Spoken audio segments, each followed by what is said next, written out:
వచ్చే ఏడాది మన దేవాలయంలో ముక్కోటి ఏకాదశి చేద్దాం.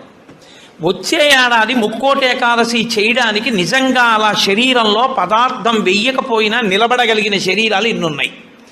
ఇందులో ఎంతమంది ఆ దారుఢ్యం ఉన్నవాళ్ళు ఉన్నారు? వాళ్ళని సప్తమి తిథి నుంచే మనం ఎలా సిద్ధం చేద్దాం?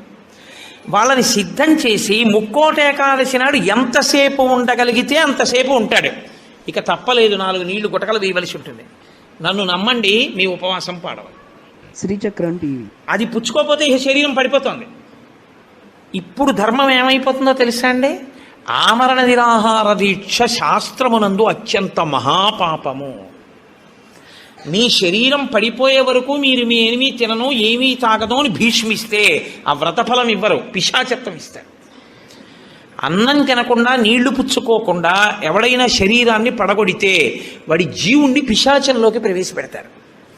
అందుకని ఇప్పుడు మీ ప్రయత్నం మీరు చేశారు, ఇక శరీరం పడిపోతుంది, తప్పదు, నీళ్లు పుచ్చుకోవాలి. ఇప్పుడు మీరు ఎంత నీరు తాగితే శరీరం నిలబడుతుందో అన్ని నీళ్లు తాగారు, అది ఉపవాసంలో అంతర్భాగం అయిపోతుంది.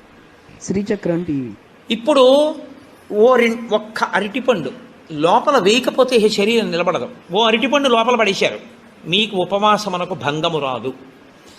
కాబట్టి గురుముఖత చాలా జాగ్రత్తగా శాస్త్రము చెప్పిన నియమములను బాగా విని అసలు దాని మీద తర్ఫీదు ఏడాది మొదలుపెట్టారనుకోండి, మీరు చాలా తక్కువ మందితో మేము ఇలా చేస్తాం అన్న సంకల్పం 1.